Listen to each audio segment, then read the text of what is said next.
Shukla study point आप सभी का स्वागत है आपके अपने YouTube channel Shukla study point में। मैं शिवम शुक्ला आप सभी दोस्तों का हार्दिक स्वागत करता हूं। आज की वीडियो के माध्यम से हम चर्चा करेंगे इकोनॉमिक्स यानी अर्थशास्त्र पेपर 1 के महासंग्राम वीडियो के बारे में, जो कि खास करके बीए थर्ड ईयर के छात्र छात्राओं के लिए, या बीए पार्ट 3 आप बोलते हैं बहुत सारे लोग बीए तृतीय वर्ष समझेंगे। तो बीए तृतीय वर्ष, BA part 3, BA third year का जो पेपर 1 है इकोनॉमिक्स का, उसी का यह महासंग्राम रिवीजन क्लास है, जो कि आज के वीडियो के माध्यम से हम चर्चा करेंगे विस्तार से। महासंग्राम रिवीजन क्लास का मतलब होता है कि ये आपकी परीक्षा के अंतिम समय में आपके लिए बहुत हेल्पफुल यह वीडियो होता है। यानी कि इसमें जो प्रश्न होते हैं उनके उत्तर को बहुत ही कम शब्दों में आपको समझाने का प्रयास किया जाता है, और पूरे के पूरे टॉपिक को, यानी कि पूरे के पूरे पेपर को, पूरे के पूरे सिलेबस को आपकी कवर करने का प्रयास रहता है पेपर 1 के। तो ये पेपर 1 इकोनॉमिक्स का है, जिसका नाम क्या है, पेपर 1 का क्या नाम है, सभी लोग जानने का प्रयास करें। जब आप बीए थर्ड ईयर में जाते हैं तो बीए थर्ड ईयर में आपको हर एक सब्जेक्ट के 3 पेपर देने होते हैं खास करके, ठीक है। तो अर्थशास्त्र में इसी प्रकार से है। पेपर 1 का नाम है आपके economics of the less developed countries, यानी कि जो अल्प विकसित जो राष्ट्र हैं उनके बारे में खास करके यहाँ पर, यानी जो अर्ध विकसित हैं, अर्ध विकसित देशों का आर्थिक विकास, ये आपके पेपर नंबर 1 का नाम है। यानी economics of the less developed countries, अर्ध विकसित देशों का आर्थिक विकास, ये पेपर नंबर 1 का नाम है, जिसके बारे में आज की वीडियो के माध्यम से चर्चा करने वाले हैं। पेपर 2 में आपको पढ़ना पड़ेगा भारत की आर्थिक नीति के बारे में। भारत की आर्थिक नीति को अंग्रेजी में क्या बोलेंगे, इकोनॉमिक्स पॉलिसी ऑफ इंडिया, ये पेपर नंबर 2 का आपके नाम है, द्वितीय प्रश्न पत्र का, अर्थशास्त्र के या इकोनॉमिक्स के। और जो तीसरा पेपर है उसमें आपके 2 खंड आपको दिखाई पड़ेंगे, ठीक है। अब वो आपके विश्वविद्यालय में एक प्रकार से, खास करके आपके कॉलेज में क्या लोग पढ़ाते हैं या पढ़ाते कुछ नहीं, आपको बस अपने एग्जामिनेशन फॉर्म में उस चीज़ को चूज करना होता है। यानी कि उन 2 खंडों में से, जैसे जियोग्राफी में 3 खंड है, सुदूर पूर्व एशिया और इसके अलावा जो है दक्षिण पूर्व एशिया और दक्षिण पश्चिम एशिया। तो उन तीनों में से आपको केवल एक ही पेपर को चूज करना है अपने एग्जामिनेशन फॉर्म में। तो जो आप चूज करे होंगे उसी का आपको पेपर देना है। बहुत सारे लोग बहुत ज़्यादा परेशान है कि सर जी कैसे क्या होना है, तो इसके लिए मैंने सोचा आपको बता दिया जाए। तो इकोनॉमिक्स में भी इसी प्रकार से जो पेपर नंबर 3 होता है आपका, तृतीय प्रश्न पत्र, उसमें 2 खंड हैं। एक परिमाणात्मक विधियां आपको पढ़नी है, यानी क्वांटिटेटिव मेथड्स। तो जो छात्र चाहते हैं क्वांटिटेटिव मेथड पढ़ेंगे उनके लिए भी मैं मॉडल पेपर दे दूंगा और महासंग्राम रिवीजन क्लास दे दूंगा। और जिनको एक दूसरा जो बा वाला पोर्शन है, आर्थिक विचारों का इतिहास, जिसमें आपको पढ़ना है हिस्ट्री ऑफ इकोनॉमिक थॉट, तो उसके बारे में भी चर्चा करेंगे। तो इन दोनों में से जो भी आप चूज करे होंगे वही आपको पढ़ना पड़ेगा। तो जो हमको आज के वीडियो के माध्यम से पढ़ना है वो हम पढ़ेंगे क्या, अर्धविकसित जो खास करके राष्ट्र हैं, उन्हीं अर्धविकसित देशों के बारे में, उन्हीं राष्ट्रों के जो आर्थिक इतिहास रहा है उसी इतिहास के बारे में चर्चा करने का प्रयास रहेगा। तो पेपर नंबर 1 के बहुत ही महत्वपूर्ण प्रश्न आपकी परीक्षा में आने वाले हैं, जो कि उसको मैंने आपकी जो है यहाँ पर दिखाने का प्रयास किया। चलिए अब इसको समझते हुए आगे बढ़ते हैं तीव्र गति से। पहला प्रश्न आपकी स्क्रीन पर आ चुका, सभी लोग देखेंगे। प्रश्न है आपका कि विकास की शून्य अवस्था से क्या आशय है। विकास की शून्य अवस्था किसे कहते हैं, या विकास की शून्य अवस्था से क्या आशय है, इसके बारे में आप बताने का प्रयास करेंगे। बढ़िया प्रश्न है, चलिए सभी लोग बताने का प्रयास करेंगे। पर वीडियो को शेयर अवश्य कर दीजिएगा, लाइक कर दीजिएगा।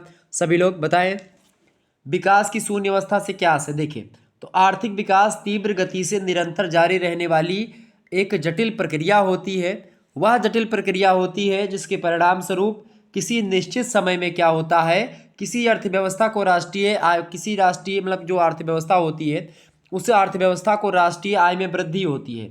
आर्थिक विकास मानवीय प्रयत्नों का ही परिणाम होता है, कि मतलब कि ये प्राकृतिक कोई नहीं होता है। मनुष्य अपने क्रियाकलापों के माध्यम से, मनुष्य अपने टैलेंट के हिसाब से अपने आप को आगे बढ़ाता है, आर्थिक विकास करता है, अपना अर्थव्यवस्था को आगे बढ़ाता है, राष्ट्रीय आय को में बढ़ोतरी करवाता है। तो ये सब क्या होता है, मानवीय प्रयत्नों का ही परिणाम है। जब किसी देश की राष्ट्रीय आय स्थिर रहती है तो उसे विकास की शून्य अवस्था कहा जाता है। यानी कि मान लेते हैं कि एक वर्ष में, एक वित्तीय वर्ष में, मान लेते हैं कि 2021-22 में क्या रहा, 2021-22 में जो है राष्ट्रीय आय की गणना हुई। अब राष्ट्रीय आय की गणना जो है मान लेते हैं कि कितने, मान लेते हैं 100 करोड़ रही, मान लेते हैं एक प्रकार से 100 करोड़ मान लेते, कोई छोटा देश है, 100 करोड़ उसकी एक साल की राष्ट्रीय इनकम रही है, ठीक है।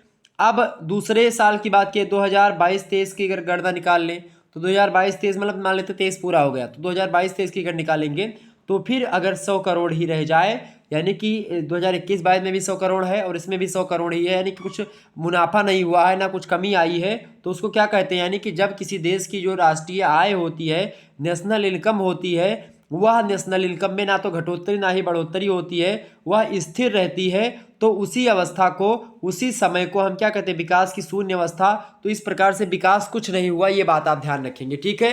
तो विकास हुआ ही नहीं। अब विकास कब होगा?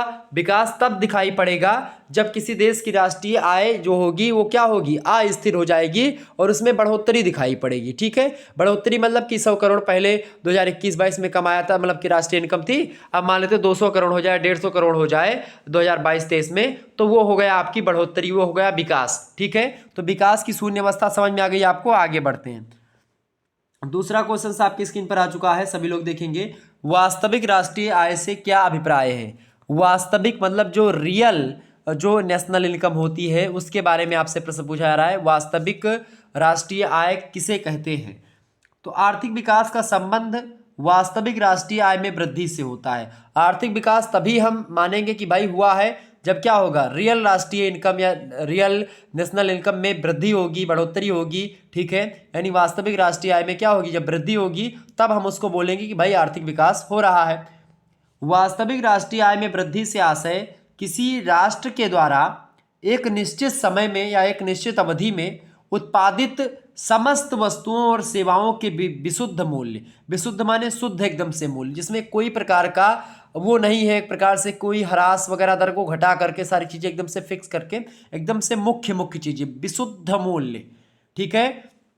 तो एक निश्चित अवधि में उत्पादित सारी की सारी वस्तुओं और सेवाओं के विशुद्ध मूल्य में होने वाली वृद्धि से होता है किसका मतलब, वास्तविक राष्ट्रीय आय में वृद्धि का मतलब होता है कि किसी राष्ट्र के द्वारा एक निश्चित समय के अंदर उत्पादित जो तमाम सारी वस्तुएं हैं और तमाम प्रकार की जो सेवाएं हैं उसके विशुद्ध मूल्य, यानी जो वस्तुओं का उत्पादन किया है, जो सेवाएं प्रदान की है, उन सभी का जो मूल्य होता है, जो विशुद्ध मूल्य होता है, जो एकदम से रियल वैल्यू होती है, उसी में अगर वृद्धि हो जाती है, उसी में बढ़ोतरी हो जाती है, तो उसको राष्ट्रीय आय में हम वृद्धि बता देते हैं या वास्तविक राष्ट्रीय आय में वृद्धि बोल देते हैं। इसका अर्थ यह है कि मौद्रिक आय में वृद्धि नहीं, मतलब इसका अर्थ मौद्रिक आय की वृद्धि से नहीं लगाया जाता है। किसी अर्थव्यवस्था में एक वर्ष की अवधि में उत्पादित अंतिम पदार्थों और सेवाओं के बाजारू मूल्य के योग से घिसाई पिटाई के मतलब की जो पिराई होती है उसके कारण मूल्य ह्रास को निकाल दिया जाता है। जो कुछ शेष बचता उसी को शुद्ध राष्ट्रीय उत्पाद बोलते हैं, नेट नेशनल इनकम, ठीक है, नेट नेशनल प्रोडक्ट इसको आप बोल सकते हैं, ठीक है, उत्पादन। तो कुल मिलाकर के ये चीज़ आप समझेंगे, यानी कि क्या होता है कि मान लेते हैं हमारे यहाँ पे, मतलब एक मैं उदाहरण के तौर पर आपको समझा रहा हूँ, आपको बड़े अच्छे तरीके से चीज़ें समझ में आ जाएंगी। वास्तविक जो राष्ट्रीय आय है, नेट नेशनल इनकम जो है वो आपको समझ में आ जाएगी। सबसे पहली बात क्या है कि मान लेते हैं कोई एक देश है, ठीक है, मान लेते हैं भारत देश अपना, मान लेते हैं एक मिनट माने भारत देश है, ठीक है। अब एक साल के अंदर, कितने साल के भैया, एक साल के अंदर एक क्या हो गई है, एक निश्चित अवधि हो गई। एक साल के अंदर भारत देश में मान लेते कोयला का उत्पादन या तमाम प्रकार की सेवाएं और वस्तुओं का मतलब होता है, तमाम प्रकार की सेवाएं जो है उपलब्ध करवाने के लिए आप देखते हैं वैज्ञानिक लोग प्रयत्न करते हैं तमाम प्रकार की सेवाओं के लिए। तमाम प्रकार की जो है परिवहन निगम हो गए या फिर एरोप्लेन से या फिर रेल परिवहन, इन सभी से ये सब सेवाएं हैं जो कि जनता को दी जाती हैं, तो इन सेवाओं को भी काटना पड़ता है, ठीक है। इसके अलावा आपको बता दूं कि सेवाओं को मिला करके और जो उत्पादित प्रोडक्ट होते हैं या माइनिंग वगैरह हो गई, खनन वगैरह हो गया, इन सभी को मिला करके एक साल में जो है कितनी वस्तुएं हमको प्राप्त हुई, कितनी सेवाएं प्राप्त हुई, तो उन्हीं सेवाओं का और उन्हीं चीज़ों का जो हमने प्राप्त किया उनकी हम मार्केट वैल्यू देखते हैं कि भाई उसका बाजारू मूल्य क्या है। तो जब मार्केट वैल्यू उसकी पता हो जाती है कि भाई मार्केट वैल्यू उसकी मान लेते हैं कि 500 करोड़ रुपए हो गई, ठीक है। अब 500 करोड़ रुपए पूरे का पूरा मार्केट वैल्यू मैंने निकाल लिया। अब ये 500 रुपए नेट नेशनल इनकम नहीं है, ये इसमें भी अभी क्या होगा, जो भी उसमें पूंजी लगाई गई है, जो भी ह्रास दर है उसमें, मतलब कि जो चीज़ें हैं, यानी कि जो उसमें घसाई पिटाई या फिर जो उसमें लगाया गया है अपनी तरफ से, यानी जब भी कोई आप धंधा करते हैं तो पहले आप पूंजी लगाते हैं ना, तो उस पूंजी को काट करके या फिर मान लेते उसमें आपने कुछ और खर्चा किया तो वो चीज़ें निकाल दीजिए। तो यानी कि जो भी आपने लगाया उसमें उसको निकाल देंगे। मान लेते हैं 100 करोड़ आपका खर्चा आया था, 100 करोड़ आपने निकाल दिया, बचा कितना आपका 400 CR यानी 400 करोड़। तो 400 करोड़ यही आपकी होगी क्या, नेट नेशनल इनकम। ठीक है, ये बात आप ध्यान रखेंगे। तो यही होती है आपकी वास्तविक राष्ट्रीय आय। समझ में आ गई बातें। आगे बढ़ते हैं। तो ये आय हो गई, आय हो गई जो पैसे में आ गया, फिर वो आय हो गई। और शुद्ध राष्ट्रीय उत्पादन या उत्पाद आपका क्या हो जाएगा, जो उत्पाद या सेवाएं हमको मिली जुली है, जिसमें से ह्रास दर को मैंने घटा दिया है। ठीक है, घिसाई पिराई या फिर जो मूल्य के योग के बराबर उसको मैंने घटा दिया है खास करके। आगे बढ़ते, तीसरा नंबर क्वेश्चन आपकी स्क्रीन पर आ चुका, सभी लोग देखेंगे। आर्थिक विकास की विशेषताएं बताइए भाई। तो आर्थिक विकास की बहुत सारी विशेषताएं हैं, आइए एक एक करके चर्चा करते हैं। पहली विशेषता आप लिख सकते हो, आपकी परीक्षा में अगर पूछा जाए वैसे पूछा भी जाएगा, ये प्रश्न आपका इंपॉर्टेंट, बहुत ही इंपॉर्टेंट प्रश्न है। स्टार बना दिया, इसका मतलब आने वाला आपकी परीक्षा में। आर्थिक विकास की प्रमुख विशेषताएं, पहली विशेषता है परिवर्तनशील प्रक्रिया है। आर्थिक विकास या कोई भी विकास जो होता है वो परिवर्तनशील, चूंकि विकास बिना परिवर्तन के नहीं हो पाएगा। तो परिवर्तन क्या होता है, परिवर्तन की प्रक्रिया है विकास एक प्रकार से। ठीक है, ये बात आपके समझ में आई। इसके अलावा अगला पॉइंट आपका क्या है, सांख्यिकीय व गणितीय तत्वों का प्रयोग है। ठीक है, क्या है भाई, सांख्यिकीय व गणितीय तत्वों का प्रयोग इसमें होता है, किसमें, आर्थिक विकास में। तीसरी विशेषता इसकी ये है। चलिए आगे बढ़ते हैं। अगला पॉइंट आपका क्या है, तीसरा नंबर आपकी विशेषता है आर्थिक विकास की, कि राष्ट्रीय आय एवं सैद्धांतिक अध्ययन जो है इसमें आर्थिक विकास में होता है। तो राष्ट्रीय आय की गणना भी आपकी आर्थिक विकास के अंतर्गत देखी जाती है, और भी चीज़ें, सैद्धांतिक अध्ययन भी इसमें इंपॉर्टेंट आता है। ठीक है, आगे बढ़ते हैं हम। चलिए, तो आर्थिक विकास की मैंने 3 विशेषताएं आपको बता दी थी। पहली परिवर्तनशील प्रक्रिया होती है विकास, आर्थिक विकास। दूसरी बात, सांख्यिकीय और गणितीय तत्वों का प्रयोग होता है आर्थिक विकास में। तीसरी बात, राष्ट्रीय आय और सैद्धांतिक अध्ययन भी आर्थिक विकास के अंतर्गत होता है। इसके अलावा क्षेत्रीय अध्ययन भी होता है। व्यवहारिक अर्थशास्त्र भी एक प्रकार से आर्थिक विकास की विशेषता है। इसके अलावा व्यापक अर्थशास्त्र, अंतर्राष्ट्रीय स्तर, आश्रितों की अधिक संख्या, कृषि भूमि की मात्रा कम, तो ये सब आर्थिक विकास की विशेषताएं होती हैं खास करके। ठीक है, आगे बढ़ते हैं। अगला क्वेश्चन आपका आ चुका है, चौथा नंबर क्वेश्चन आप देखेंगे। बढ़िया प्रश्न है आपकी परीक्षा के लिए, इंपॉर्टेंट है, आपकी परीक्षा में आ सकता है प्रश्न। अल्प विकसित देशों की आर्थिक समस्याएं बताइए। क्या आर्थिक समस्याएं हैं अल्प विकसित जो राष्ट्र हैं उनकी या देशों की। तो अल्प विकसित देशों की आर्थिक समस्याएं निम्नलिखित है। पहली समस्या है पूंजी निर्माण की, चूंकि इनके पास पूंजी ही नहीं होती। अल्प विकसित जो देश होते हैं उनके पास पूंजी का अभाव होता है, और पूंजी के अभाव के कारण से कोई भी धंधा या कोई भी चीज़ नहीं हो पाती है। तो इसी प्रकार से ये विकसित भी नहीं हो पाते, क्योंकि विकसित किसी राज्य को अगर होना है, किसी देश को, तो उसके लिए पूंजी की आवश्यकता परम है। ठीक है, दूसरी बात यह है कि आधारभूत संरचना का अभाव भी रहा है, इसी कारण से विकसित रहे, मतलब कि अल्प विकसित रह गए हैं।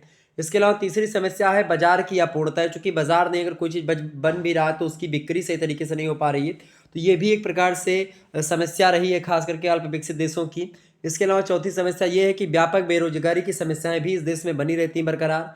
इसके अलावा भूमि और कृषि संबंधी समस्याएं भी तमाम सारी रहती हैं, जो कि अल्प विकसित देशों की आर्थिक समस्याओं में हम उनकी गणना करते हैं। इसके अलावा निर्धनता का दुष्चक्र भी कहीं ना कहीं पे अल्प विकसित देशों में एक उसको विकास के लिए प्रेरित नहीं कर पाता है, उसको रोकने का प्रयास करता है। क्योंकि जब जनसंख्या निर्धन रहेगी, गरीब रहेगी, तो वहाँ की सरकार क्या करेगी, अपने देश के आर्थिक तंत्र को मजबूत करने में नहीं भिड़ेगी, पहले उनके लिए भोजन की व्यवस्था करेगी, उन पर पैसे खर्च करेगी। ठीक है, तो ये चीज़ें होती है, और हालांकि करना भी चाहिए। निर्धनता को ख़त्म करना देश का परम कर्तव्य होता है। ऐसा नहीं कि भाई आप बहुत ज़्यादा मशीन गन और बहुत ज़्यादा चीज़ें खरीद ले, लेकिन आपके देश में लोग भूखों मर रहे हो, तो फिर उसका कोई मतलब नहीं मशीन गनों का।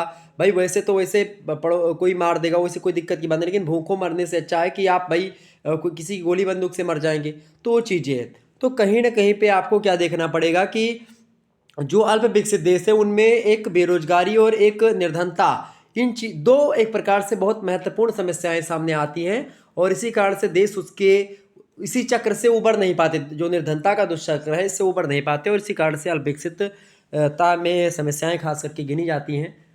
अगला प्रश्न आपका आ चुका है, 5वां नंबर प्रश्न देखेंगे। उद्यमशीलता और प्रबंधकीय योग्यता का अभाव से आप क्या समझते हैं। उद्यमशीलता या प्रबंधकीय योग्यता का अभाव, दोनों के बारे में। तो किसी देश का आर्थिक विकास प्रमुख रूप से नव परिवर्तकों तथा उद्यमियों पर निर्भर करता है। अमेरिका, जापान, ब्रिटेन, ये सब विकसित देश हैं, और इन सभी देशों का आर्थिक विकास बहुत कुछ इन देशों के कुशल उद्यमियों के साहस व कुशलता का परिणाम का ही फलस्वरूप हो पाया है। अल्प विकसित देशों में ऐसे उद्यमियों का सदैव अभाव रहा है, इसीलिए इन देशों में ना तो समुचित विकास हो ही सकता है और ना ही इन्हें विकास के लिए कोई प्रोत्साहन ही मिल सकता है। तो उद्यमी और प्रबंधकीय योग्यता, इसका मतलब कि जो बड़े बड़े बिजनेसमैन होते हैं उनकी कमी है यहाँ पर, ठीक है। और इसी कमी के कारण से ये चीज़ें मतलब अल्प विकसित देश हैं वो विकसितता की ओर आगे कदम नहीं बढ़ा पाते हैं। छठा प्रश्न आपकी स्क्रीन पर आ चुका है, देखेंगे सभी लोग। प्रश्न है आपका, प्रश्न क्या है सभी लोग देखने का प्रयास करेंगे एक बार। देखिए प्रश्न है कि आर्थिक समृद्धि में प्राकृतिक साधनों की क्या भूमिका रही है, बताएं। तो किसी देश की आर्थिक समृद्धि को प्रभावित करने वाले आधारभूत घटकों में प्राकृतिक साधनों का महत्वपूर्ण स्थान रहा है। प्राकृतिक साधनों का आशय प्रकृति प्रदत्त भौतिक साधनों से है, खास करके इसमें आपकी भूमि की स्थिति हो गई और उर्वरता होगी। भाई कुछ ऐसे प्रदेश हैं, कुछ ऐसे देश हैं जिसको पहले से ही भूमि उर्वर मिल गई है और वहाँ के लोग कृषि करके अपने पहले बैंक बैलेंस को मजबूत किया, उसके बाद फिर जो है धंधा पानी करने लगे, आगे बढ़ गए, ठीक है। वन संपदा भी एक प्रकार से क्या है, प्रकृति प्रदत्त साधन है। खनिज पदार्थ मिल गए भाई, सोना चांदी तेल पेट्रोल मिल गया तो उसका अलग ही इफेक्ट है। जलवायु कैसी है, जल संसाधन की व्यवस्था कैसी है, तो ये सब प्रकृति प्रदत्त चीज़ें जो कि एक प्रकार से किसी देश को उसकी समृद्धि को एक प्रकार से कहीं ना कहीं पे आगे बढ़ाते हैं, उसको विकसित देश की कैटेगरी में लाने में एक कदम आगे रहते हैं। खास करके जब प्रकृति प्रदत्त चीज़ें हमको मिल जाती पहले से, हमको माइनिंग मिल गई, बढ़िया बढ़िया तेल हमारे यहाँ में निकलने लगा, सोना चांदी कहीं खदानों से मिल गया, तो ये सब प्रकृति प्रदत्त चीज़ें, हमारे यहाँ की मिट्टी उर्वरक है, ठीक है, वन संपदा हमारे पास है, तो इससे क्या होगा कि भाई हमारा देश और आगे बढ़ पाएगा। तो ये चीज़ें हैं, ये होता है प्राकृतिक समृद्धि आपकी, ठीक है। समझ में आ रही बातें, आगे समझते हैं। तो इन साधनों की सामूहिक शक्ति के आधार पर किसी भी देश की आर्थिक समृद्धि की सीमा तथा और प्रकृति निर्धारित होती है।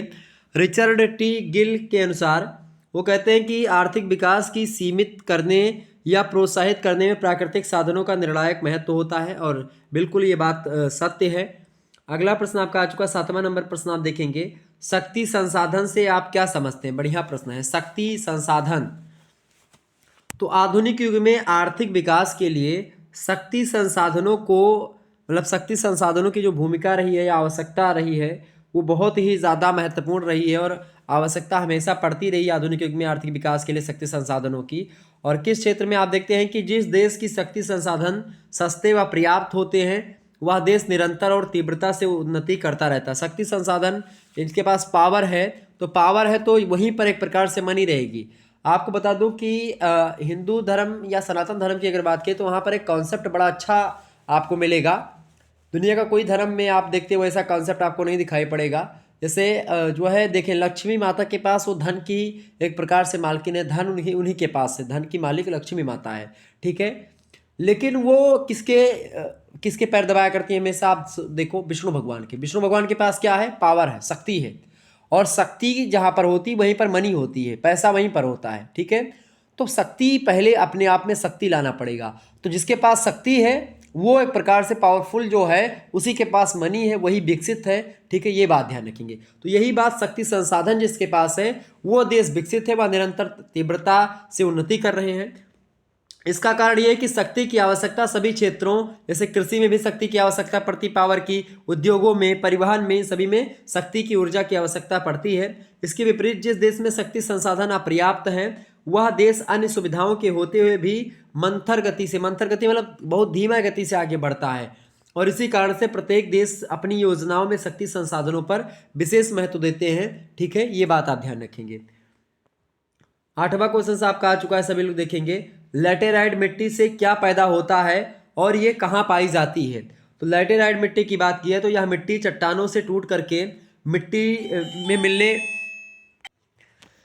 प्रश्न आपका क्या है कि लैटेराइट मिट्टी में क्या पैदा होता है और ये कहाँ पाई जाती है। बढ़िया प्रश्न है।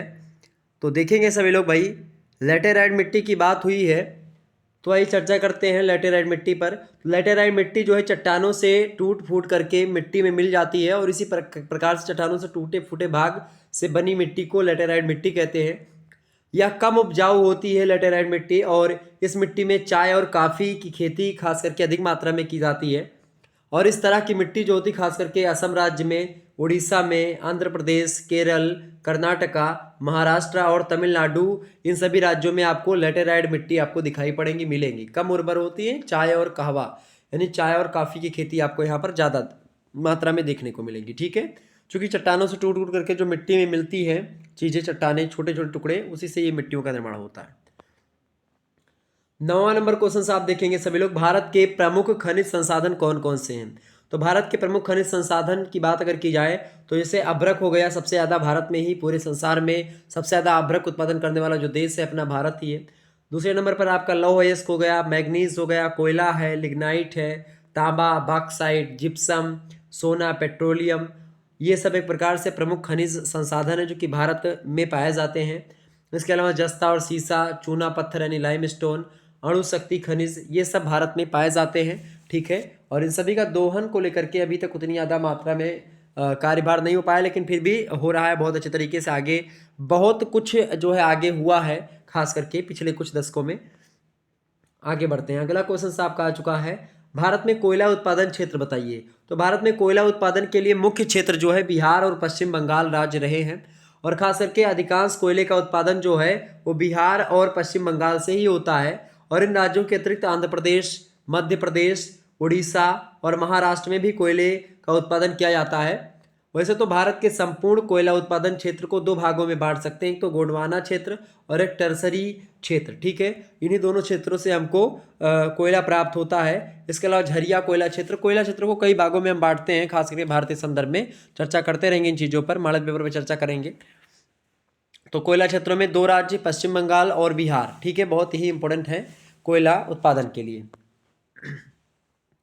11वां प्रश्न आप सभी लोग देखेंगे, निर्धनता के दुष्चक्र में मांग पक्ष का क्या अर्थ होता है। तो मांग पक्ष से मतलब होता है कि देश में पूंजी की मांग का कम होना, पूंजी की मांग का कम होना देश में। उदाहरण के लिए, एक देश में विनियोग की प्रेरणाएं इसलिए कम होती हैं क्योंकि उस देश में बाजार का आकार सीमित होता है, अथवा वस्तुओं की मांग कम होती है। और जब वस्तुओं की मांग कम होती है तो मांग इसलिए कम होती है, क्यों कम होती है, क्योंकि लोगों के पास क्रय शक्ति बहुत कम होती है। पैसे कम होते हैं तो उसके कारण से क्या होता है, क्रय शक्ति कम होती है, मांग कम होती है। क्रय शक्ति के अभाव के कारण से व्यक्तियों की आय का निम्न स्तर है। आय का स्तर इसलिए नीचा है क्योंकि उत्पादकता कम होती है, और उत्पादकता के कम होने के कारण पूंजी कम विनियोग है। अगर पूंजी कम है इसीलिए उत्पादन नहीं होता है, उत्पादन नहीं होता इसी के लिए लोगों के पास आय का स्रोत नहीं बन पा रहा है। और चूंकि जब उत्पादन कम है तो डिमांड भी एक हिसाब से, उत्पादन कम हुआ तो लोगों के पास पैसा भी नहीं गया, लोगों के पास पैसा नहीं तो लोगों उस वस्तु की डिमांड नहीं रहेगी, डिमांड नहीं रहेगी तो लोग उसको फिर बनाएंगे भी नहीं। तो एक प्रकार से क्या होगा, यही हो जाता है आपका कहीं ना कहीं पे सबसे पहली बात कि पूंजी का कम होना, पूंजी का कम विनियोग। पूंजी का कम विनियोग इसलिए कम होता है क्योंकि विनियोग की प्रेरणाओं का अभाव होता है, और इस प्रकार यह चक्र भी पूरा हो जाता है। इसी को हम बोलते हैं निर्धनता का दुष्चक्र। क्योंकि जब एक चीज के पास, मान लेते हैं किसी के पास पैसा नहीं है, पूंजी नहीं है, तो पूंजी नहीं रहेगी तो आपके पास तो क्या नहीं होगा, विनियोग की प्रेरणा नहीं आएगी आपके पास। और जब आप कोई विनियोग की प्रेरणा नहीं आएगी तो उसके बाद में क्या होगा, आप उत्पादन नहीं कर पाएंगे, उत्पादन नहीं होगा तो लोगों के पास आय का स्रोत नहीं बनेगा, आय का स्रोत नहीं बनेगा, लोगों के पास पैसा नहीं होगा तो लोग खरीदेंगे नहीं, कुछ लोग खरीदेंगे नहीं तो डिमांड एक प्रकार से बहुत कम हो जाएगी। और वैसे भी जब पैसे नहीं रहेंगे तो डिमांड ऑटोमेटिक कम हो जाती है। ठीक है, डिमांड और सप्लाई का नियम तो आप जानते होंगे, खास करके जब आप मान लेते हैं कि आपके पास पैसे ज़्यादा आएंगे, अगर आपके पास पैसे बहुत ज़्यादा हैं, आपकी सैलरी आती है, आपके पास पैसे होते हैं तो आप चीज़ों को खरीदते हैं, आप जो काम आपके रुके होते हैं उन कामों को पूरा करते हैं, आप मोटरसाइकिल लाते हैं, आप चार चक्का खरीदते हैं अगर आपके पास पैसे होते हैं तो। अगर नहीं पैसे तो आप चार चक्का थोड़ी ना लाओगे, पहले आप जीवन की जो मूलभूत आवश्यकता है उनकी पूर्ति करोगे, जैसे कि रोटी कपड़ा मकान की पूर्ति हम करेंगे ना, पहले तो यही हम सेट करेंगे, फिर उसके बाद में गाड़ी और चार चक्का कपड़े ये सब देखेंगे। तो ये चीज़ है। दूसरी बात, अगला प्रश्न आपकी स्क्रीन पर आ चुका, सभी लोग देखेंगे। तो जब पैसा होगा, जब मार्केट में पैसा अधिक होगा तो डिमांड बढ़ेगी, जब डिमांड बढ़ेगी तो वस्तुओं की, जब मांग ज़्यादा बढ़ती है, डिमांड बढ़ती है तो वस्तुओं का रेट जो होता है वो बढ़ जाता है। ठीक है, तो ये सब एक प्रकार से पूरा चक्र से एक साइकिल चलता है। अगला क्वेश्चन आपका, संतुलित विकास की कौन कौन सी विधियां होती हैं। संतुलित विकास, ठीक है, संतुलित विकास दो प्रकार से हो सकता है। पहला सम्मुखी संतुलन और दूसरा होता है विमुखी संतुलन। सम्मुखी संतुलन की बात की जाए तो इसके अंतर्गत देश में कृषि उत्पादन में वृद्धि के साथ साथ क्या होता है, कृषि से संबंधित ऐसे उद्योगों का भी विकास किया जाता है जिससे कृषि उपज का आप आसानी से उपयोग किया जा सके। ये होता है आपका सम्मुखी संतुलन। क्या होता है सम्मुखी संतुलन? सम्मुखी संतुलन के अंतर्गत देश में कृषि उत्पादन में वृद्धि की जाती है और इसके साथ ही साथ कृषि से संबंधित जो भी उद्योग होते हैं उनका विकास किया जाता है, जिससे क्या होता है कृषि का उपज आसानी से हम लोग कर पाते हैं और उपयोग करके साथ साथ उसका जो है एक प्रकार से बहुत अच्छे तरीके से हम मैनेज कर पाते हैं। तो ये हो गया विकास का सम्मुखी विकास। दूसरा विकास है विमुखी विकास। विमुखी विकास के अंतर्गत पहले उद्योगों का विकास किया जाता है, फिर उनके लिए आवश्यक कच्ची सामग्री, जैसे कि अगर पहले मैंने उद्योगों को स्थापित किया उसके बाद में उद्योगों को बनाने में मान लेते हैं हमको जो कच्चे माल लग रहे कच्ची सामग्री, फिर उनको बनाएंगे, मशीनें, ईंधन, कुशल श्रम इत्यादि का प्रबंध हम बाद में करेंगे, ठीक है। उसके बाद में पहले हम स्थापित कर देंगे अपना उद्योग। तो ये हो गए विमुखी संतुलन, ठीक है। तो ये संतुलन विकास की दो विधियां मैंने आपको बताई। 13वां क्वेश्चन आप सभी लोग देखेंगे। 13वां प्रश्न आपका आ चुका है, बड़े धक्के के सिद्धांत के संदर्भ में मेयर और वाल्डिन, बड़े अच्छे अर्थशास्त्री हैं दोनों, मेयर और वाल्डिन, ये वाल्डविन, इनकी बात की तो इन्होंने इनका क्या मत है बड़े धक्के के सिद्धांत के संदर्भ में? तो मेयर और वाल्डविन महोदय ने बड़े धक्के के सिद्धांत का समर्थन करते हुए कहा कि मानव कार्यक्रम, इन्होंने कहा कि विकास कार्यक्रम जो होता है निश्चित आकार वाला होना चाहिए ताकि अर्थव्यवस्था में व्याप्त जो अस्थिरता है, अनिरंतरता है, अविभाज्यता जो है उसको हम दूर कर सके। बड़े धक्के का सिद्धांत यही कहता है। इसका समर्थन किया मेयर और वाल्डविन महोदय ने। इन्होंने कहा कि विकास कार्यक्रम निश्चित आकार का होना चाहिए, उसका आकार क्या होना चाहिए? निश्चित होना चाहिए। जब वह निश्चित आकार का होगा तब क्या होगा? अर्थव्यवस्था में जो अस्थिरता है यानी कि अस्थिर है, ठीक है, स्थिर नहीं है, जो एक प्रकार से विकास में स्थिरता परम आवश्यक है, ठीक है। तो स्थिरता आएगी तब जब हम क्या कर पाएंगे? निश्चित आकार का विकास कार्यक्रम बनाएंगे। अनिरंतरता आएगी यानी कॉन्टिन्यूटी आएगी, उसमें मतलब अनिरंतरता को हम दूर कर पाएंगे यानी कि निरंतरता आएगी, स्थिरता आएगी, विभाज्यता आएगी, ठीक है। तो खास करके अस्थिरता, अनिरंतरता और अविभाज्यता को दूर कर पाएंगे तब हम जब विकास कार्यक्रम निश्चित आकार का अपना होगा, ठीक है। ये बात ध्यान रखेंगे। इसी बात को कहा मेयर और वाल्डविन महोदय ने, बड़ी अच्छी बात बताई। 14 नंबर प्रश्न आप देखेंगे, असंतुलित विकास का क्या अर्थ होता है बताएं। तो असंतुलित विकास में क्या होता है? देश की अर्थव्यवस्था के सभी क्षेत्रों के सभी क्षेत्रों का एक साथ विकास नहीं किया जा सकता, वरन कुछ ऐसे क्षेत्रों के विकास पर बल दिया जाता है असंतुलित विकास में जो आर्थिक विकास की गति को तीव्र बढ़ा दे अथवा जिनके विकास से अधिक विकास की गति को बल मिले। उदाहरण के लिए कृषि तथा आधारभूत एवं भारी उद्योगों के विकास से संपूर्ण विकास की गति तीव्र होती है। असंतुलित समृद्धि का सिद्धांत इस धारणा पर आधारित है कि अल्प विकसित देशों में पूंजी व तकनीकी ज्ञान की कमी है और इसी कमी के कारण से क्या होता है? सभी क्षेत्रों में समान वितरण अनार्थिक सिद्ध होगा और इससे साधनों का अपव्यय होगा। यानी पूंजी और तकनीकी ज्ञान का अगर अभाव है तो आपके पास अगर कुछ है भी तो उसका उपयोग आप सही तरीके से नहीं कर पाएंगे। तो यह असंतुलित विकास की ओर इंडिकेट करता है। 15वां क्वेश्चन आपकी स्क्रीन पर आ चुका, सभी लोग देखने का प्रयास करेंगे। प्रश्न है भाई आपका, प्रश्न क्या है कि बेरोजगारी का अर्थ और परिभाषा लिखिए।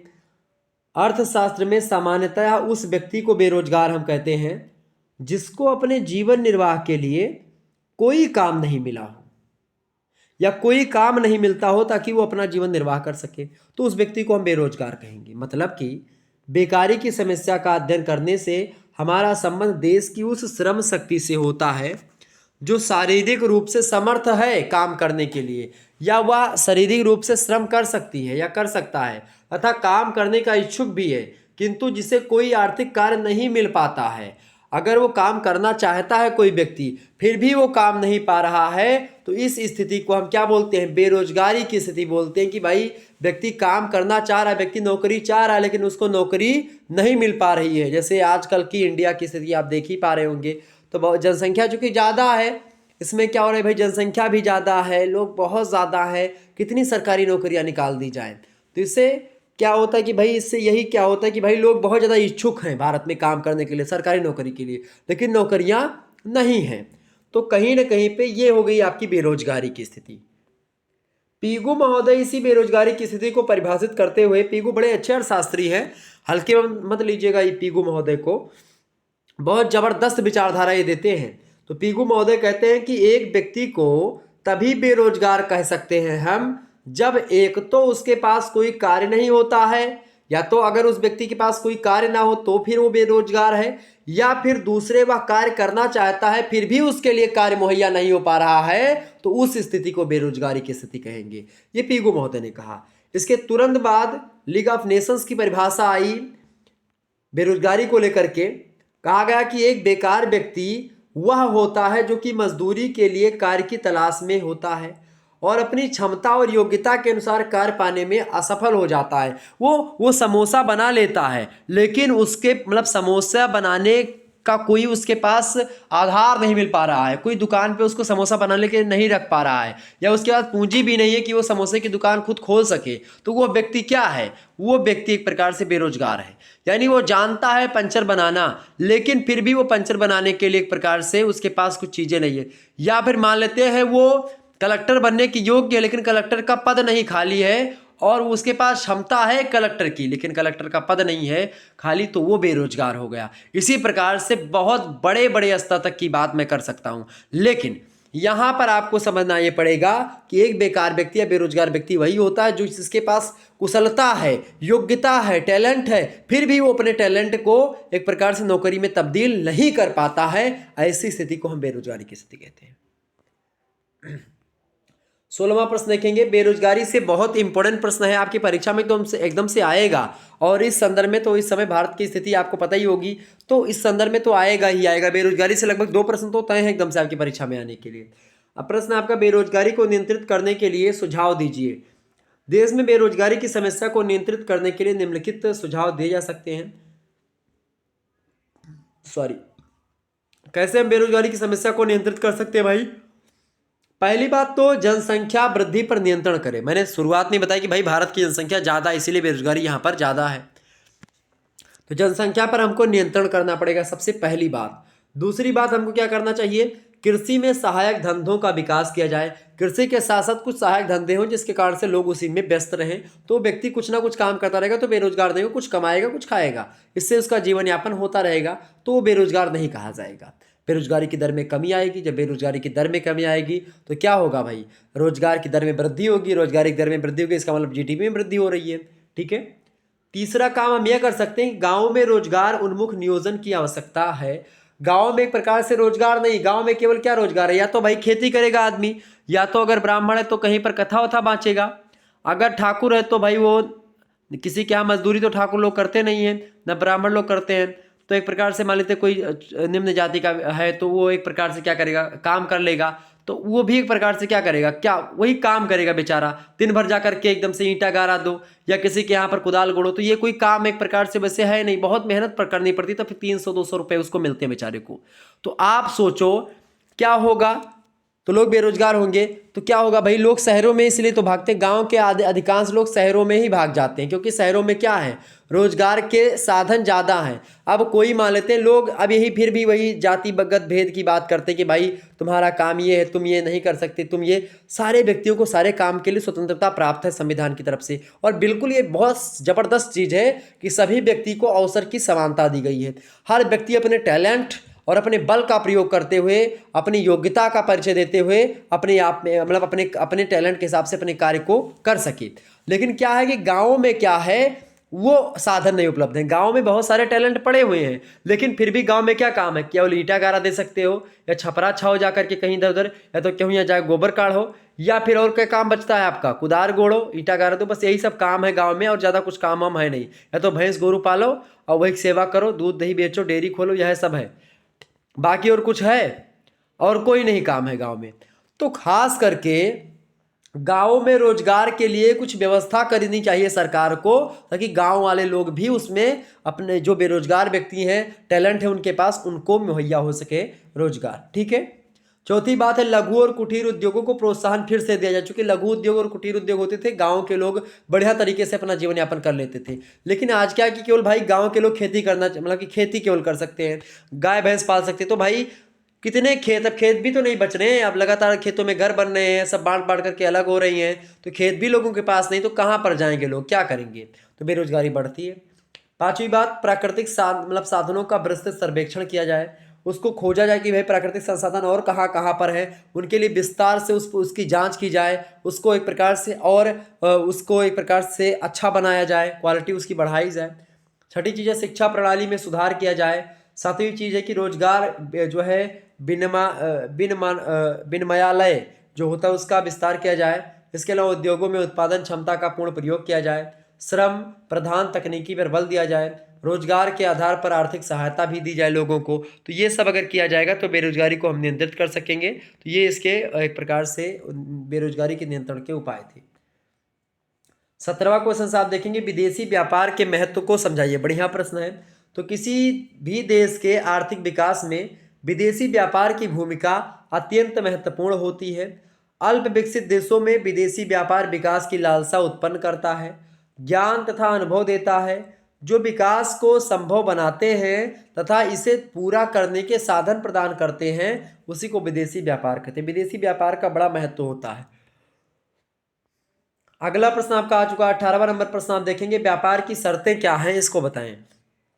तो जिन शर्तों पर कोई देश किसी अन्य देश के साथ वस्तुओं और सेवाओं की अदला बदली क्रय विक्रय या आयात निर्यात कर लेता है उसे व्यापार की शर्तें कहते हैं। कि भाई ये शर्त है कि भाई तुम मुझे ये दे दो, हम तुम्हें ये दे दें, तो ये भी एक हो गया। या मैं तुम्हें इतना पैसा दूंगा, हमको ये साधन आपके यहाँ का चाहिए, तो हो गया आपका व्यापार। व्यापार की यही शर्तें। व्यापार की शर्तें कौन सी शर्तें होती है? जिन शर्तों पर क्या होता है, कोई देश किसी अन्य देश के साथ क्या करता है, वस्तुओं और सेवाओं की अदला बदली करता है, क्रय विक्रय करता है, आयात निर्यात करता है, तो उसे व्यापार की शर्त कहा जाता है। ठीक है।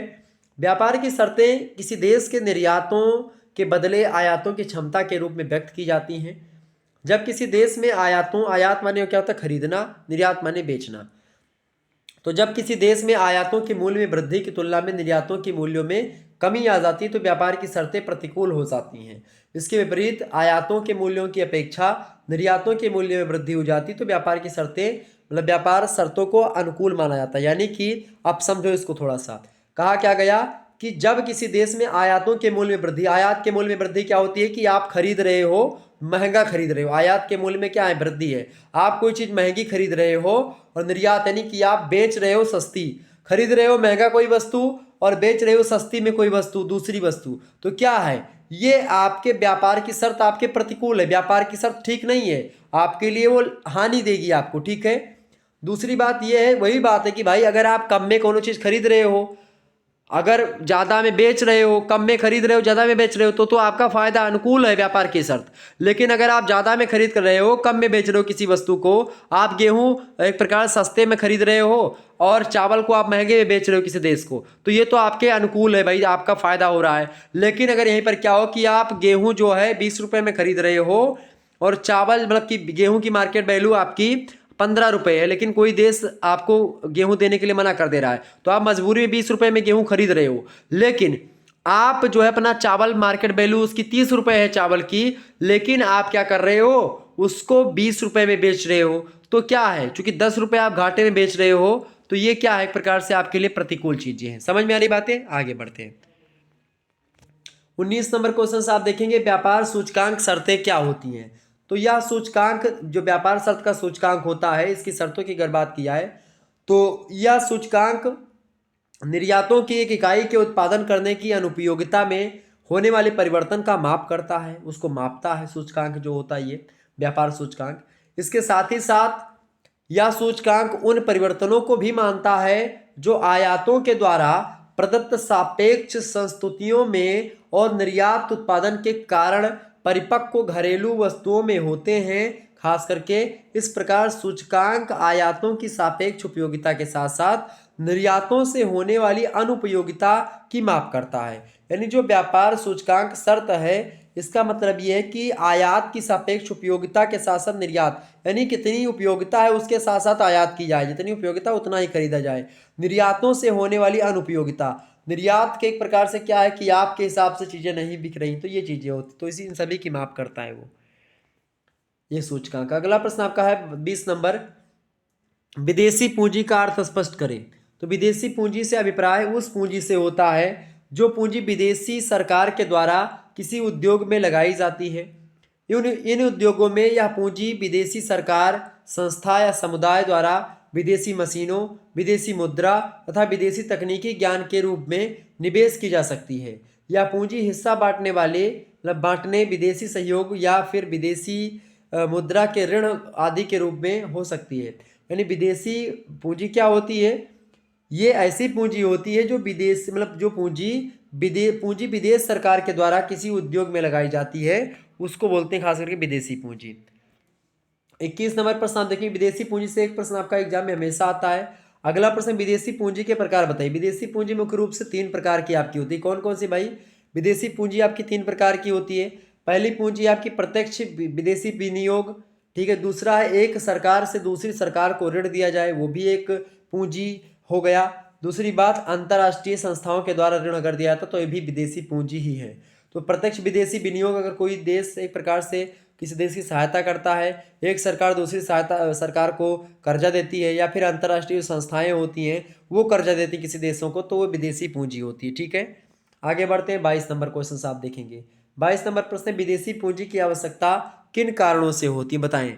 तो विदेशी पूंजी की आवश्यकता निम्न कारणों से होती। पहला कारण है प्राकृतिक साधनों का उचित विदोहन हेतु। यानी मान लेते प्राकृतिक साधन ज़्यादा हैं और किसी क्षेत्र में उनका दोहन यानी प्राकृतिक साधनों का दोहन उचित मात्रा में सही तरीके से नहीं किया कर पा रहा है वह देश, तो क्या करती हैं, जो विदेशी संस्थाएं होती हैं, अंतर्राष्ट्रीय संस्थाएं होती हैं, वह विदेशी पूंजी के तहत उस देश को कुछ फंड देती हैं कि भाई तू ये करवा ले। ठीक है, इस प्रकार से।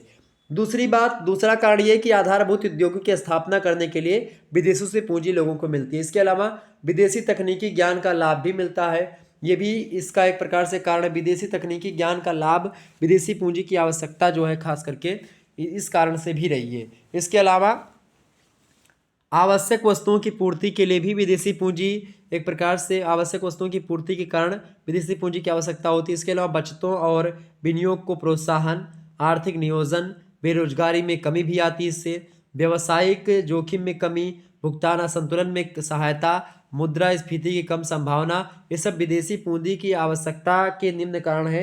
यानी इसी कारण से इसकी आवश्यकता है विदेशी पूंजी की। क्यों आवश्यकता है? क्योंकि मुद्रास्फीति की कम संभावना होगी कि विदेशी पूंजी मिलती रहेगी, भुगतान असंतुलन में सहायता मिलती रहेगी, व्यावसायिक जोखिम में कमी आएगी, बेरोजगारी में कमी आएगी विदेशी पूंजी के माध्यम से। ठीक है, तो ये चीज़ समझ में आ गई आपके। आगे बढ़ते हैं। 23 नंबर प्रश्न आपकी स्क्रीन पर आ चुका है। अंतर्राष्ट्रीय मुद्रा कोष किसे कहते हैं या फिर ये क्या है? तो द्वितीय विश्व युद्ध से जो है विश्व की अर्थव्यवस्थाओं को एक प्रकार से जीवन प्रदान करने के लिए, खास करके आप देखते हैं वैश्विक स्तर पर व्यापार की जो चीजें हुई थी,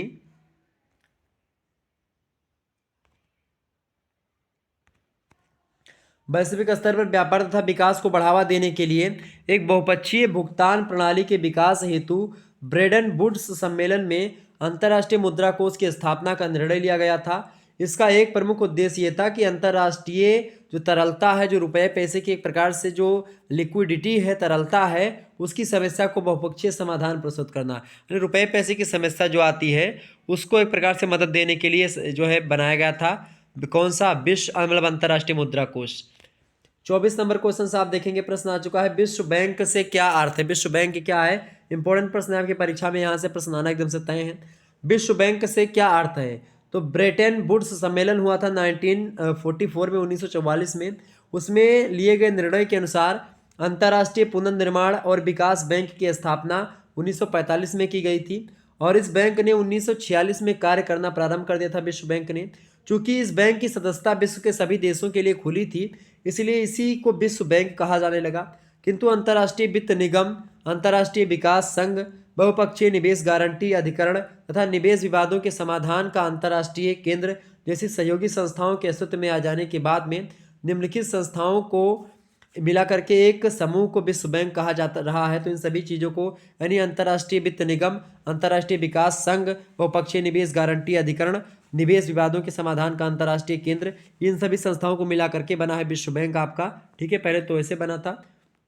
अगला प्रश्न आपका है, विश्व बैंक के प्रमुख कार्य कौन कौन से बताए? बहुत इंपॉर्टेंट प्रश्न है, परीक्षा में आने वाला। तो विश्व बैंक के प्रमुख कार्य निम्नलिखित हैं। पहला कार्य है कि भाई विभिन्न स्रोतों से पूंजी जुटा करके सदस्य देशों के विकासात्मक परियोजनाओं हेतु ऋण प्रदान करता है ये। आपदेती विभिन्न स्रोतों से पूंजी को इकट्ठा करता है विश्व बैंक।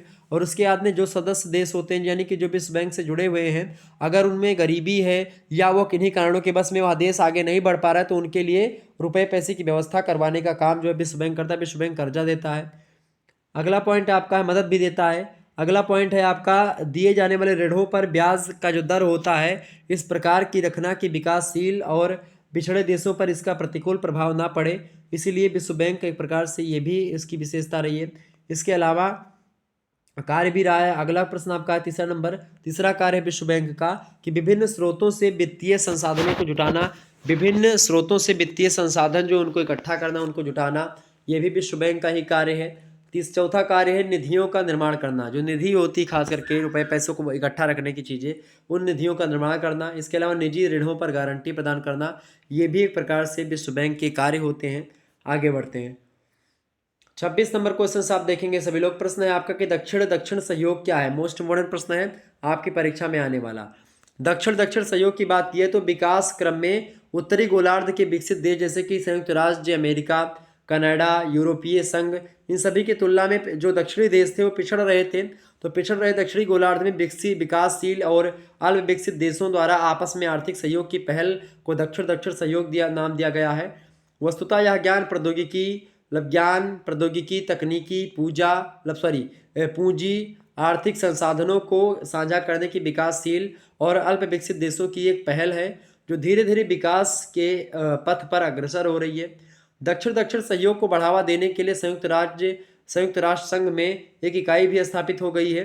दक्षिण दक्षिण सहयोग ने अब दक्षिण अमेरिका, अफ्रीका और सहयोग का स्वरूप धारण कर लिया है। इसके अब तक 2 शिखर सम्मेलन हो चुके हैं। पहला शिखर सम्मेलन नाइजीरिया में अबुजा शहर में 2006 में हुआ था। दूसरा शिखर सम्मेलन इसका जो होता दक्षिण दक्षिण सम्मेलन का वो वेनेजुएला में हुआ था मार्गरीटा द्वीप पर सितंबर 2009 में। ठीक है, तो ये दक्षिण दक्षिण सहयोग यानी कि दक्षिण के देश जो है जो पिछड़ रहे थे और उत्तर के देश जो थे वो एक प्रकार से अपने आप को बड़े टैलेंटेड या आगे मानते हैं, तो उनके विकास मतलब खास करके जिस प्रकार से वो लोग अपना अपना बनाते हैं उसी प्रकार से यहाँ के लिए दक्षिण दक्षिण सहयोग एक चला था कि सभी देश आपस में संबंध रख करके आगे बढ़ेंगे। 27 नंबर क्वेश्चन से विश्व व्यापार संगठन से संबंध समितियों को लिखिए। तो विश्व व्यापार संगठन के कार्य संचालन के लिए अनेक समितियों का गठन किया गया है और इनमें से कुछ प्रमुख समितियां अग्रलिखित हैं यानी निम्नलिखित हैं जो कि यहाँ पर आपके समक्ष दिखाई पड़ रही हैं। आगे बढ़ते हैं। देखिए अगला प्रश्न है, पहला चीज ये भाई पहली समिति कौन सी है, विवाद निपटारा निकाय बना विश्व व्यापार संगठन के कार्य संचालन के लिए। दूसरा व्यापार नीति समीक्षा निकाय बना। तीसरी समिति की अगर बात की तो तीसरी समिति बनी वस्तु व्यापार परिषद और चौथी समिति बनी सेवा व्यापार परिषद। पांचवी समिति बनी है व्यापार संबंध बौद्धिक संपदा अधिकारों पर परिषद बनाई गई। ये 5 जो है समितियां बनाई गई थी खासकर विश्व व्यापार के कार्य को संचालन करने के लिए, ध्यान रखेंगे इसको। 28 नंबर क्वेश्चन आपकी स्क्रीन पर आ चुका। सभी लोग एक बार वीडियो को लाइक और शेयर अवश्य कर दीजिएगा। प्रश्न है आर्थिक नियोजन का अर्थ समझाइए। आर्थिक नियोजन वास्तव में 2 शब्दों से मिलकर के बना हुआ है। पहला है आर्थिक और दूसरा शब्द है नियोजन। आर्थिक का मतलब होता है, आर्थिक जो शब्द है इसका आशय है आर्थिक क्रियाओं से। नियोजन का मतलब होता है भविष्य की कठिनाइयों के विरुद्ध उचित प्रबंध कर लिया जाए। इस प्रकार आर्थिक उद्देश्यों को प्राप्त करने के लिए पहले से सुविचारित प्रबंध करना ही आर्थिक नियोजन कहलाता है। ये बात बहुत ही इंपॉर्टेंट है, ध्यान रखिएगा।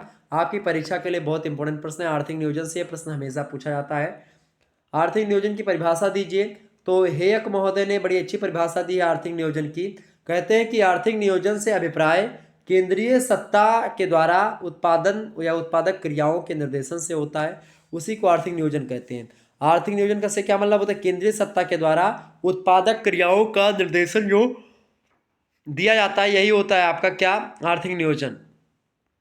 एच डी डिक्सन महोदय कहते हैं कि क्या और कितना उत्पादन किया जाए, क्या और कितना उत्पादन किया जाए, कहाँ कैसे और कब उत्पादन किया जाए तथा उसका विवरण मतलब कि उसका विवरण किसको किया जाए, मतलब किसका मतलब कि उसका विवरण किसको किया जाए, इस संबंध में निश्चित अधिकार तथा संपूर्ण व्यवस्था का सर्वेक्षण करने के पश्चात सचेत तथा महत्वपूर्ण निर्णय करने को आर्थिक नियोजन कहते हैं। बिल्कुल सही बात ये है एच डी डिक्सन महोदय की। तो ये परिभाषा बड़ी फेमस है आर्थिक नियोजन की।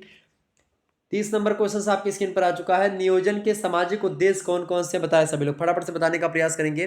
प्रश्न बड़ा ही अच्छा है, आपकी परीक्षा के लिए बहुत ही इंपॉर्टेंट प्रश्न है। रट लीजिएगा इस प्रश्न को और शेयर अवश्य कर दीजिएगा वीडियो को, ठीक है। प्रश्न क्या है आपका कि नियोजन के सामाजिक उद्देश्य क्या है, आर्थिक नियोजन के सामाजिक उद्देश्य क्या है। वैसे नियोजन कई क्षेत्र, नियोजन एक अलग शब्द होता है और खास करके ये कई क्षेत्रों में प्रयोग होता है नियोजन शब्द, ठीक है। तो नियोजन के सामाजिक उद्देश्य निम्नलिखित हैं। पहला उद्देश्य है सामाजिक सुरक्षा। नियोजन से क्या होता है, सामाजिक सुरक्षा। सामाजिक उद्देश्य जो होता है नियोजन का, जैसे सामाजिक सुरक्षा का अनुभव होता है।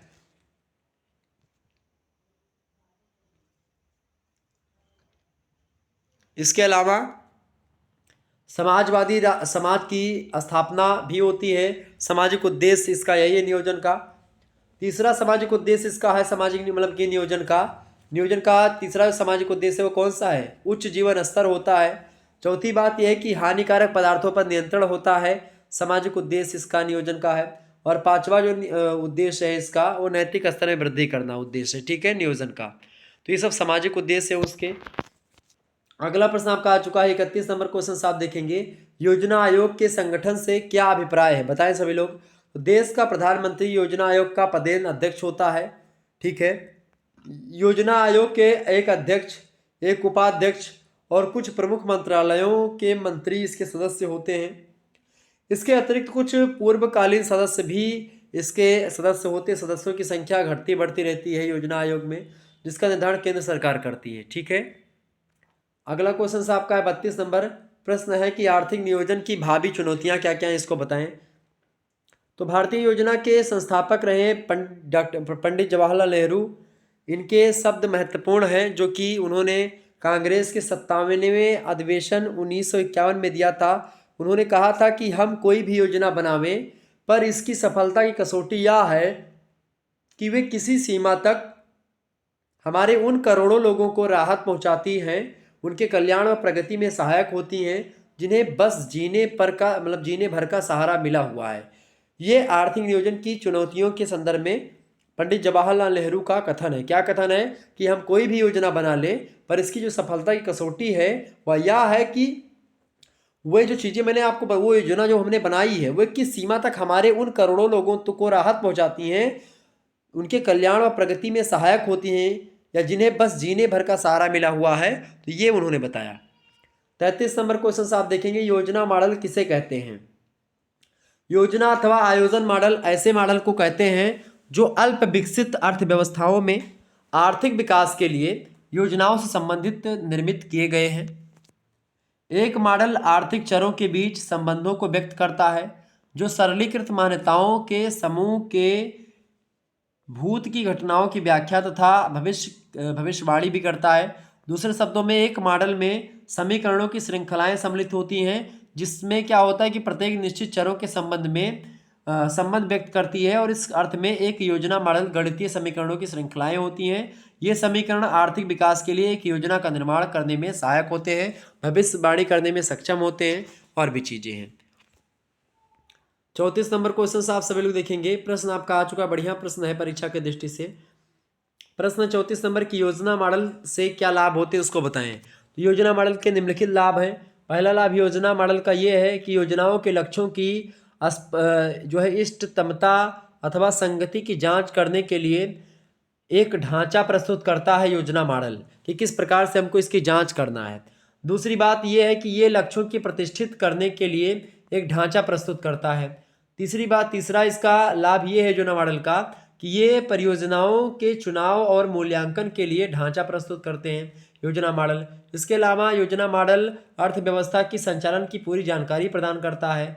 इसके अलावा योजना मॉडल जो होता है क्रियाशीलता, मतलब इनकी क्रियाशीलता अच्छी नीति निर्णय लेने में सहायता करती है। योजना मॉडल की एक प्रकार से जो क्रियाशीलता होती है, तो कहीं ना कहीं पे ये इसके कई सारे लाभ थे जो कि मैंने आपको बताए। आगे बढ़ते हैं, अगला क्वेश्चन आपकी स्क्रीन पर आ चुका, सभी लोग बताने का प्रयास करेंगे, बढ़िया प्रश्न है। चले भाई सभी लोग देखिएगा।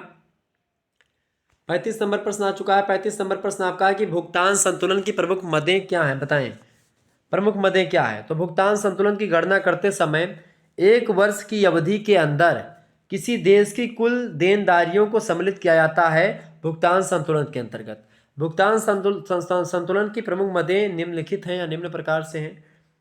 पहली मद है वस्तुओं का आयात निर्यात, दूसरा है सेवाओं का आयात निर्यात, तीसरा है मूलधन, ब्याज और लाभांश का लेन देन, चौथा है यात्रियों की सेवाओं का मूल्य, पांचवा है सरकार का व्यय। ये भुगतान संतुलन की प्रमुख मदें हैं। छठवां मद है व्यक्तियों का आवास प्रवास, सातवां है स्वर्ण का लेन देन, आठवां जो मद है खास करके वो है विदेशों से प्राप्त दिए दंड, दान और क्षतिपूर्ति। ये सब क्या है? ये सब भुगतान संतुलन की प्रमुख मदें हैं। भुगतान संतुलन क्या होता है? भुगतान संतुलन की गणना करते समय एक वर्ष की अवधि के अंदर किसी देश की जो कुल देनदारी होती है उन्हीं को सम्मिलित कर लें तो उसी को भुगतान संतुलन कहते हैं। अगला प्रश्न आपका आ चुका 36 नंबर देखेंगे, गैट के प्रमुख उद्देश्यों को स्पष्ट कीजिए। तो विश्व व्यापार को बढ़ावा देने तथा प्रशुल्क व अन्य बाधाओं को कम करने के लिए गैट की स्थापना की गई थी और इसके प्रमुख उद्देश्य जो है भी रहे हैं गैट बनाने के पीछे कई उद्देश्य रहा है।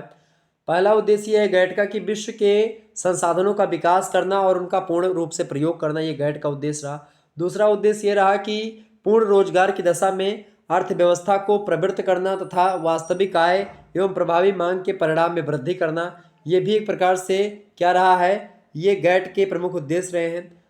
तीसरा उद्देश्य ये रहा गैट का कि परम मित्र राष्ट्र सिद्धांत का बिना शर्त अनुसरण करना। इसके अलावा घरेलू उद्योगों को केवल टैरिफ के जरिए ही संरक्षण देना। इसके अलावा व्यापार के बिना किसी भेदभाव, आदान प्रदान और जो है निष्कपट होकर के करना काम। तो ये सब एक प्रकार से मतलब जो व्यापार किया जाए वो बिना किसी भेदभाव के, बिना किसी आदान प्रदान के और बिना किसी एक प्रकार से निष्कपट होकर के हमको करना चाहिए। तो कहीं ना कहीं पे ये चीज़ें आपको ध्यान रखना चाहिए, आदान प्रदान निष्कपट होकर के हमको करना चाहिए, बिना भेदभाव के करना चाहिए। तो ये सब गैट के प्रमुख उद्देश्य हैं। ठीक है, 37 नंबर आप क्वेश्चन देखेंगे, गैट का व्यापार संबंधी बौद्धिक संपदा अधिकार, जिसको आप ट्रिप्स बोलते हैं खास करके शॉर्ट फॉर्म में, वो क्या है? तो काफ़ी समय में विकसित देश इस बात को उठा रहे थे कि उनके द्वारा किए गए शोधों के लाभ उन्हें नहीं मिल पा रहे हैं क्योंकि विकासशील देश उनकी खोज का लाभ उठाते हुए उन्हें उसके बदले में क्षतिपूर्ति नहीं देते हैं। विकसित देशों में उरुग्वे ने वार्ता के दौरान अपनी बौद्धिक संपदा के संरक्षण के लिए जोरदार वकालत की और समझौते में बौद्धिक संपदा के खास करके अधिकार को मान्यता दे दी गई। इसमें खास करके आप देखते हैं डेनमार्क हो गया, इसके अलावा डेनमार्क कॉपीराइट, भौगोलिक संकेतों, औद्योगिक डिजाइनों आदि को सम्मिलित किया गया है। डेनमार्क बोल रहा हूँ, ट्रेडमार्क को कॉपीराइट, भौगोलिक संकेतों, औद्योगिक डिजाइनों इस सभी को सम्मिलित किया गया है। इसमें यह भी सम्मिलित किया गया कि प्रौद्योगिकी नव उत्पादन व इसके प्रसार हेतु भी प्रयास किए जाएंगे ताकि वैज्ञानिक शोध का लाभ सभी को मिल सके। यानी कोई भी देश में कोई शोध हुआ है तो उसका श्रेय दूसरे कोई देश ले ले या फिर उसका नकली चीज़ कोई बना दे या उसको लेकर के उसको प्रोत्साहन ना मिले। तो इन चीज़ों को थोड़ा सा ध्यान में रखने के लिए ये चीज़ें की गई। 38 नंबर क्वेश्चन आप देखेंगे, भारत में आर्थिक नियोजन की प्रमुख विशेषताएं कौन कौन सी बताएं उसको। तो भारत में आर्थिक नियोजन योजना आयोग की देखरेख में किया जाता है और योजना आयोग एक परामर्शदात्री संस्था है और यह एक प्रकार से केवल योजना की रूपरेखा तय करती है। और इसी परिप्रेक्ष्य में भारतीय आर्थिक नियोजन की निम्नलिखित विशेषताएं हैं। पहली विशेषता है भारतीय आर्थिक नियोजन जो है ये आदेशात्मक नहीं बल्कि निर्देशात्मक संस्था है। दूसरी बात, भारतीय आर्थिक आयोजन का स्वरूप केंद्रीकृत ना होकर के विकेंद्रीकृत है। तीसरी बात यह कि भारतीय आर्थिक नियोजन समाजवादी और पूंजीवादी तत्वों का समन्वय है, ये भी विशेषता इसकी बड़ी जबरदस्त है। चौथी विशेषता है कि भारतीय आर्थिक नियोजन की प्रकृति मूलतः वित्तीय ना होकर के भौतिक है, अर्थात पहले भौतिक लक्ष्यों को निर्धारित किया जाता है, उसके बाद में उसके वित्तीय संसाधनों की व्यवस्था की जाती है। ये बात इसकी विशेषता है आर्थिक नियोजन की खास करके। ठीक है, 39 नंबर क्वेश्चन आप देखेंगे सभी लोग। 39 नंबर प्रश्न है, भारत के आर्थिक विकास में गांधी योजना क्या है बताएं।